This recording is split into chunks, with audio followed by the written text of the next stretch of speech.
Hello guys.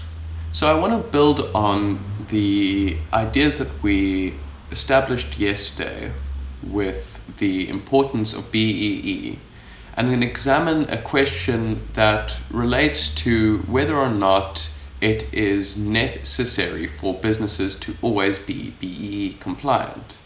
Before we get to the question, it's important to say that this is from the July 2022 survey by the Social Research Foundation of 3,204 registered South African voters with a margin of error of 1.7%.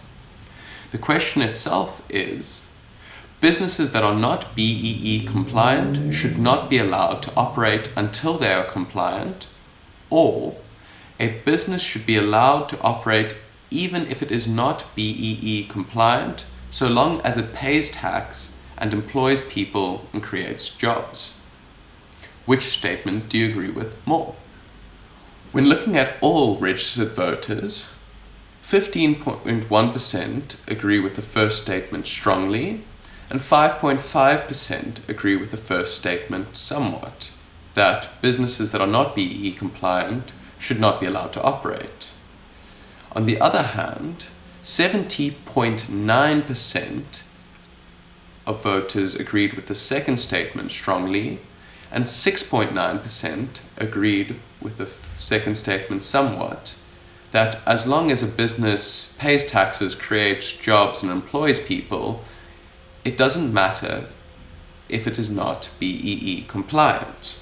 When broken down by race, 76% of Black South Africans, 88% of Coloured South Africans, 77% of Indian South Africans, and 89% of White South Africans stated that they agreed with the second statement that a business should be allowed to operate even if it is not BEE compliant, so long as it pays tax and employs people and creates jobs.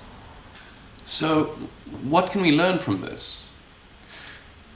Well, building on the ideas that we established yesterday, that the voter base was split over whether BEE was necessary to redistribute wealth in the country, it's interesting to see that when it comes down to the practical aspect of businesses being BEE compliant, the majority of voters think that businesses should still be allowed to operate even if they are not BEE compliant, so long as they perform the necessary functions of business, i.e. paying taxes, employing people, and creating jobs.